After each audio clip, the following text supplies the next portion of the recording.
गणाचार्य श्री 108 पुष्पधन सागर जी महाराज सत्संग प्रेमपुरी जैन औषधालय में विराजमान है। आज के प्रवचन में आचार्य श्री ने कहा, चाहे मेरी जिंदगी का सारा पुण्य ले लो और उसे बांट दो, मैं तो कुएं का पानी हूँ, जितना चाहे ले लो और अपनी प्यास बुझा लो, ये कभी कम नहीं होगा। इससे पूर्व चित्र अनावरण करने का सौभाग्य गुरु भक्त आशीष जैन, अमित जैन, चमन बिहार देहरादून वालों को प्राप्त हुआ और गुरुबर का पाद प्रक्षालन करने का सौभाग्य सुरेश जैन, विक्की जैन, मुकेश जैन, राजेश जैन को प्राप्त हुआ। आज का मंगलाचरण श्री पुनीत जैन द्वारा किया गया। गुरु पूजा करने का सौभाग्य देहरादून जैन समाज से आए गुरु भक्तों को करने का सौभाग्य हुआ। आज गुरुबर को शास्त्र भेंट करने का परम सौभाग्य अनिल जैन, मनीष जैन को प्राप्त हुआ। आचार्य श्री ने अपने संबोधन में कहा कि आप सबके बीच में बैठे परमात्मा को श्रद्धा पूर्वक प्रणाम। हर इंसान के जीवन का एक बहुत लंबा सफर है। सड़क पर भीड़ में चलता हो, चाहे अपने विचारों के माध्यम से लंबी यात्रा करता हो, भले आप कॉलोनी में रहते हो, भले ही भवन बड़ा हो या सुंदर हो, कमरे में आओगे तो अकेले ही रहोगे। आपके भीतर कौन है? आपका अपना आदमी। उसे पहचानो और समझो। एक जंगल में अनेक वृक्ष होते हैं। एक आम का पेड़ भी है, उस पर पूरे फल लगे हैं। कोई लटका रहा है, कोई मोटा है, कोई ऊपर लटका हुआ है, कोई नीचे की तरफ लटक रहा है। एक ही ठेले पर रखे हैं। बेचने वाले अनेक हैं, किसी पर पीले हैं, किसी पर बड़े हैं, कच्चे हैं, पके हुए हैं, सब पर विभिन्न प्रकार के हैं। हमारी भी जिंदगी इसी तरह अलग अलग है। आज के प्रवचनों में पुष्पधन सागर वर्षा योग समिति एवं अनुज जैन, अमूल, मुकेश जैन, संजीव जैन, चीनू जैन, विक्की जैन, अनिल जैन का सहयोग रहा। मन संचालन पुनीत जैन द्वारा किया गया। अपनी वाणी को पवित्र करते हैं और प्रतिदिन की बात की आज भी अपने दोनों हाथों को जोड़ेंगे। श्रद्धा के साथ अपने हृदय में रखकर परम पूज्य गुरुदेव के नाम को अंकित करते हुए उनका ध्यान करेंगे और गुरु चरणों में मेरे साथ साथ कहेंगे कि नमोस्तु भगवान, नमोस्तु भगवान, नमोस्तु भगवान। आइए गुरुदेव के चरणों में त्रिवाण नमस्कार करते हुए आज की धर्म सभा को प्रारंभ करते हैं। तीन लोग के नाथ तीर्थंकर भगवान महावीर स्वामी के लघुनंदन परम पूज्य आचार्य भगवान 108 पुष्पधन सागर जी महाराज वास्तव में दिवाकर एक ऐसे संत भारतवर्ष के जिस प्रांत में, जिस राज्य में, जिस शहर में, जिस गांव में जाते हैं, भक्तों का एक मेला स्वतः ही के साथ जुड़ जाता है। जहां जहां भी जाते हैं वहां पर जैन धर्म की प्रभावना आचार्य गुरुदेव स्वामी के समय सारों की लक्ष्य को आगे बढ़ाने में सहायक और हम सभी को जीवन की कला सिखाने के अपने मंगल प्रयास को निरंतर सार्थक कर रहे हैं। आज सकल जैन समाज में मंडल के सौभाग्य के परम पूज्य गुरुदेव के गुरु भक्तों में अपना एक विशेष स्थान रखने वाले देहरादून के अनेक भक्त यहाँ पर हैं। हम जोरदार तालियों से भक्तों का हार्दिक अभिनंदन और हार्दिक स्वागत करते हैं। देहरादून में गुरुदेव का प्रवास रहा। वास्तव में देहरादून वालों का आतिथ्य सत्कार मुझे आज भी याद आता है।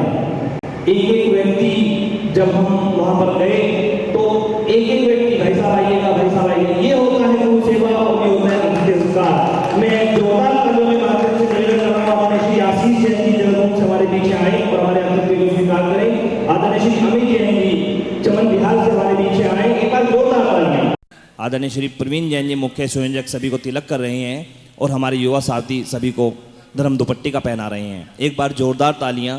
प्रातःकाल की बेला में देहरादून से चलकर गुरुदेव के पावन दर्शन करने के लिए यहाँ पर आए हैं। हमारे बीच आदरणीय श्री आशीष जैन जी, अमित जैन जी चमन बिहार और अमित जैन जी देवलोक। मैं तीनों ही अतिथियों से अनुरोध करूंगा कि आए और अपने करकमलों के माध्यम से तीन लोक के नाथ तीर्थंकर भगवान महावीर स्वामी और आचार्य भगवान विमल सागर जी महाराज के चित्र का अनावरण करें। आप सबके भीतर बैठे परमात्मा को बहुत बहुत प्रणाम, कोटि कोटि प्रणाम। मंगलम भगवान वीरो आत्मो गणी, मंगलम पुष्पदंताद्यो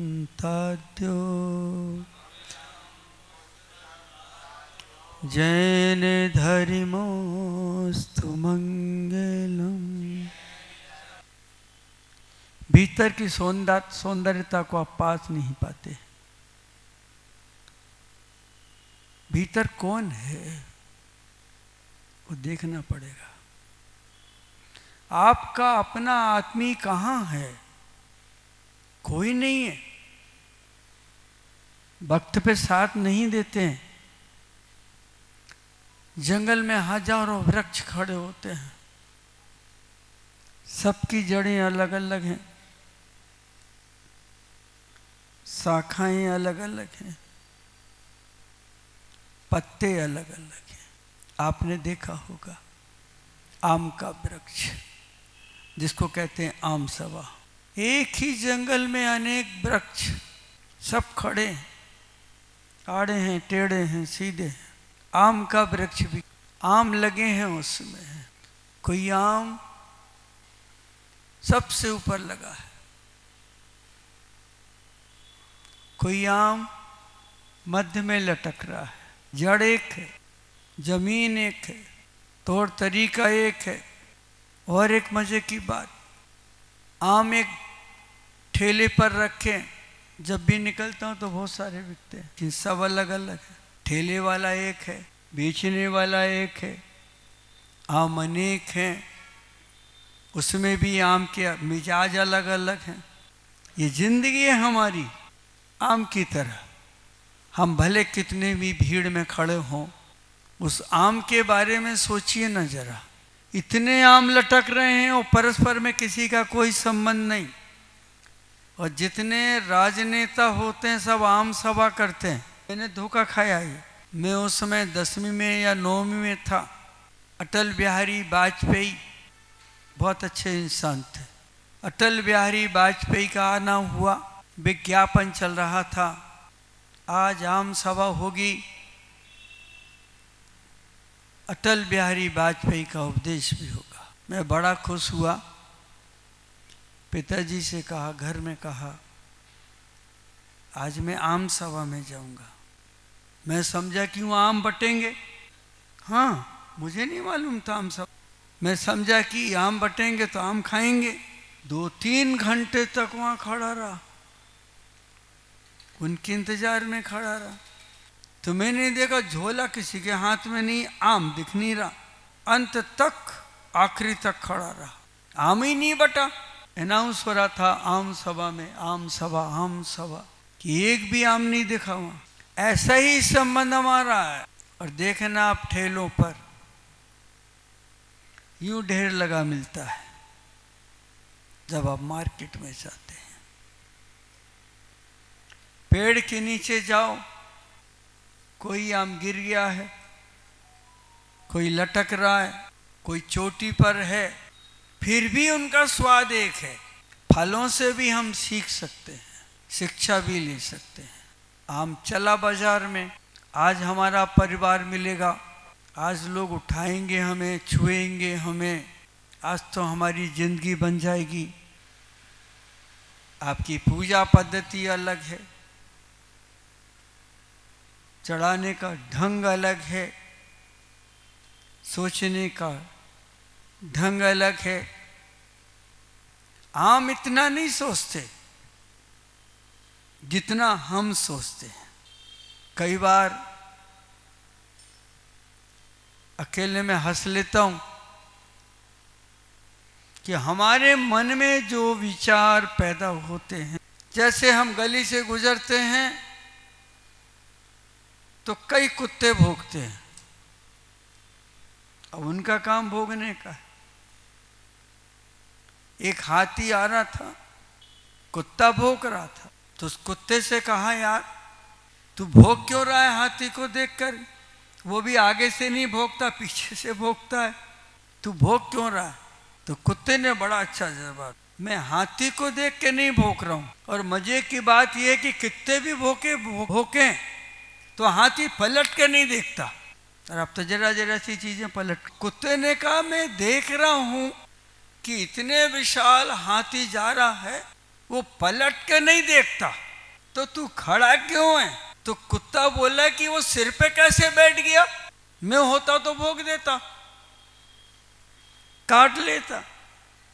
इतना विशाल हाथी और एक आदमी उसके सिर पे चढ़ गया, वो क्यों चढ़ा? और दूर से एक आदमी देख रहा था, तो बोले मैं ये सोच रहा था, एक तो सिर पे चढ़ गया और एक दूर से खड़ा होकर देख रहा। तो कुत्ते ने कहा कि मैं सोच रहा था कि ऊपर कैसे चढ़ेगा, वो देख रहा हूं। आम का अचार जितना गलता जाएगा उतनी सुगंध आती जाएगी और स्वाद आता जाए। कहेंगे और कुछ नहीं चाहिए, 2 पूरी दे दो, अचार दे दो, खाओ, छुट्टी। ज़्यादा कुछ नहीं चाहिए, डिब्बे में कुछ मत रखना, 2 रोटी रख देना और अचार रख देना। वाह!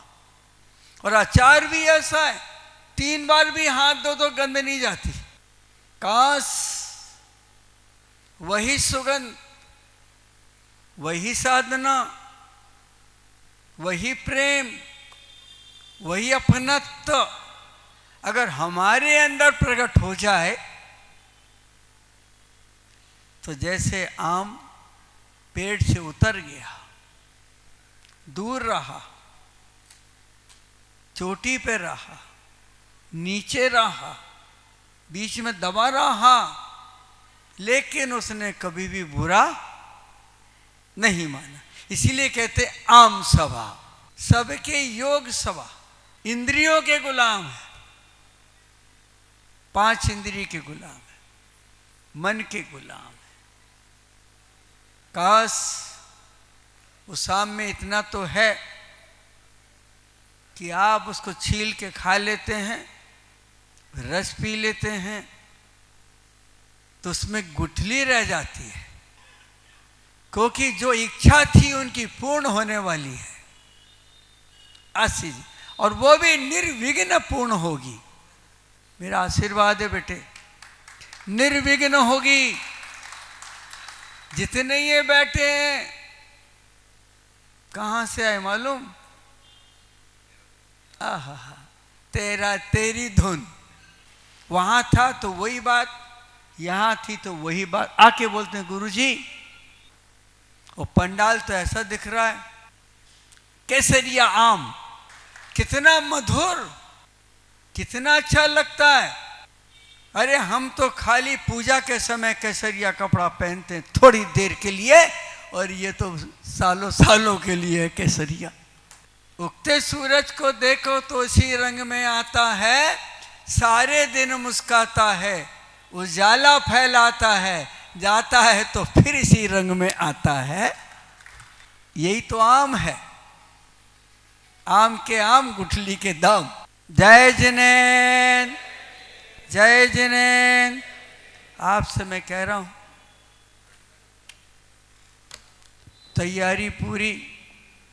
हेलो, ये आए हैं उतनी दूर से कि सौरभ सागर जी का कलश, सौरभ सागर जी को कलश लेके दिए, हमने दे दिए।